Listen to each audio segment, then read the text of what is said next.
ఆయన చేతో ఆ 3 ముళ్ళు పడితే అదే నాకు మంచి ముహూర్తం. అన్నయ్య, ఇంకా ఎందుకు అలా నిలబడ్డావు? నువ్వు అలా మౌనంగా ఉండిపోతే నాకు భయంగా ఉందన్నయ్య. చూడండి గగన్ గారు, ఇంతకు ముందు మీ చెల్లి మెడలో తాళి పడక ముందు మీకు టెన్షన్ ఉండేది. ఇప్పుడు తన పెళ్లి అయిపోయింది కాబట్టి మీరు రిలాక్స్ అయిపోయారేమో,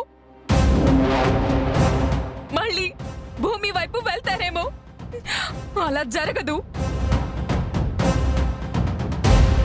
మీరు నా మెడలో తాళి కట్టకపోతే మీ చెల్లిని ఇక్కడే వదిలేస్తాం.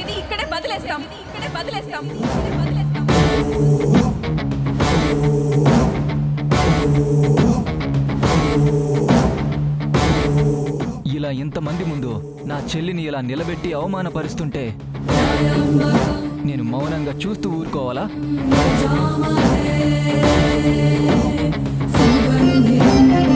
నాకు నా చెల్లంటే ప్రాణం. తనకంటే ఈ ప్రపంచంలో నాకు ఏది ఎక్కువ కాదు.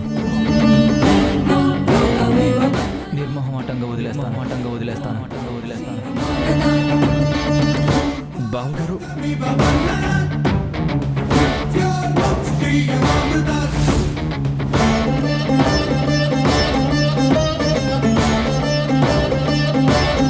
ఏంటి బాబు మీరు మాట్లాడేది?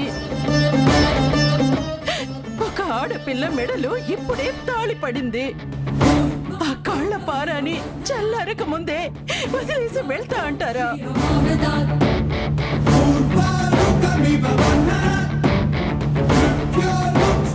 మా పరువేం కావాలి బాబు? నా కూతురి జీవితం ఏం కావాలి? ధ్రువగారు, మీరు కూడా ఇలా మాట్లాడతారా? నిజంగానే నన్ను వదిలేసి వెళ్ళిపోతారా?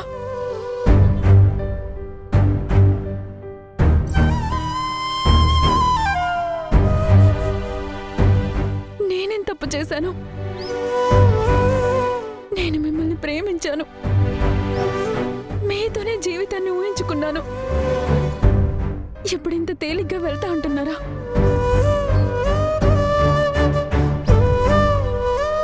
పూరి, నువ్వు ఎమోషనల్ బ్లాక్మెయిల్ చేయకు. నేను క్లియర్ గా చెప్తున్నాను, మీ అన్నయ్య నా మెడలో తాళి కట్టకపోతే మా అన్నయ్య ఖచ్చితంగా నిన్ను వదిలేస్తాడు.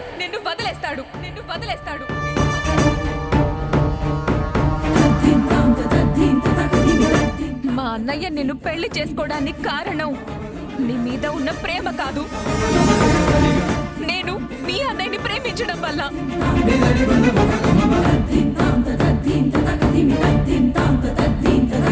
దయచేసి నా కూతుర్నిలా ఏడిపించకండి. ఇప్పటికే ఒకసారి దాని పెళ్లి ఆగిపోయింది. ఆ రోజే సగం చచ్చిపోయింది. ఇప్పుడు కూడా దాని జీవితంతో ఆటలాడితే అది బతకదు.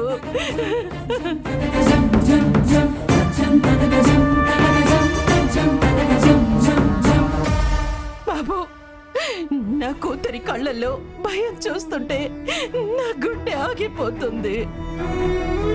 అత్తయ్య, మీరెందుకు వాళ్ళ ముందు చిన్నబోతున్నారు? పూరికి ఏ అన్యాయం జరగదు. నువ్వెవరు మా జీవితాల గురించి మాట్లాడడానికి? నేనా? ఒక ఆడదాని కన్నీటి విలువ తెలిసిన దాన్ని. ఒక్కసారి తాళి పడితే ఆ బంధం ఎంత పవిత్రమైందో తెలిసిన దాన్ని. అందుకే మాట్లాడుతున్నాను. చూసావా పూరి, ఇప్పటికీ నీకు అర్థం కాలేదా? నీకు మంచి జీవితం ఇవ్వాలని, నువ్వు తలెత్తుకుని బ్రతకాలనే మీ అన్నయ్య తన ప్రేమ గొంతు కోసుకున్నాడు.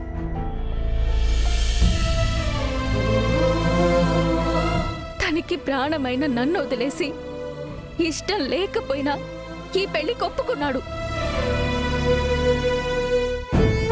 కానీ వాళ్ళిప్పుడు ఏం మాట్లాడుతున్నారో చూడు. తాళి కట్టినా వదిలేస్తాను అంటున్నారు. నిజంగా ఇది ప్రేమ కాదు పూరి, ఇది కండిషన్.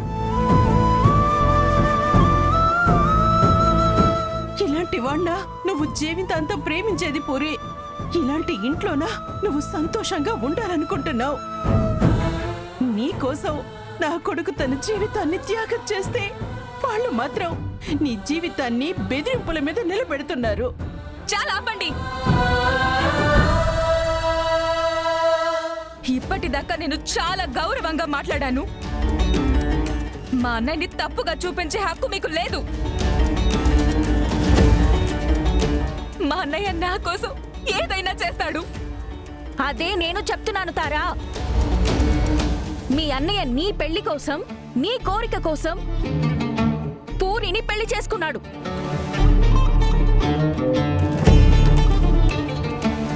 పూరి జీవిత కోసం కాదు.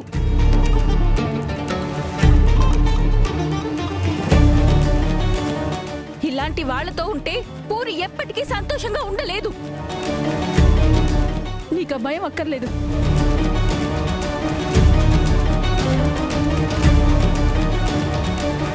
నేనెక్కడికి రాను. నేను ఈయనతోనే ఉంటాను. ఈయనే నా భర్త. నా మెళ్ళ తాళి కట్టారు.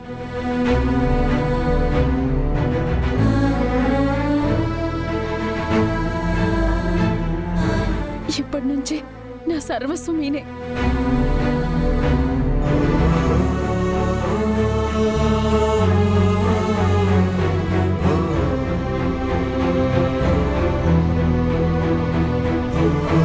చూడమ్మా, నీ అన్నయ్య నీ కోసం ఎంత చేశాడో ఒక్కసారి ఆలోచించు.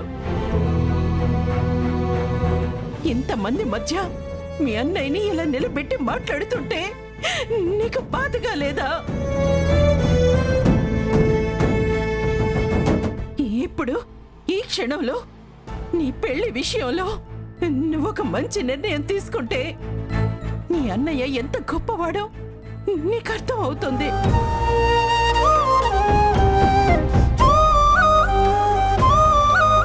చెప్పమ్మా, నీకు నీ అన్నయ్య కావాలా? ఇప్పుడే వదిలేస్తా అంటున్నా వీళ్ళు కావాలా?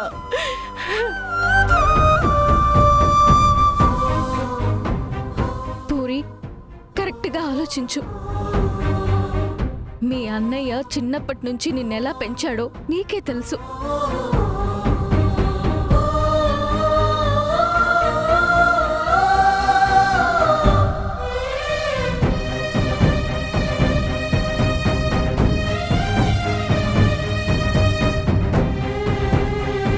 నాన్న మీతో లేరు.